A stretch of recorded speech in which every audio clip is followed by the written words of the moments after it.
Meron lang akong tanong para sa mga taong pakialamera. Hindi ko sinasabing ikaw ha. Pero kung sakaling ikaw yan, makinig ka. Maria Higotera. Huwag kang makialam sa kapwa mo. Higit sa lahat, huwag kang laging nakabantay sa mga kilos at galaw nila.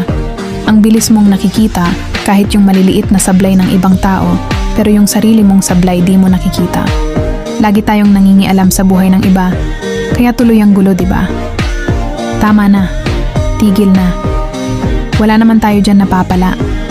Hindi natin yan ikakayaman. Kaya nga tayo binigyan ng Diyos ng kanya-kanyang buhay para hindi natin pinapakialaman ang buhay ng iba.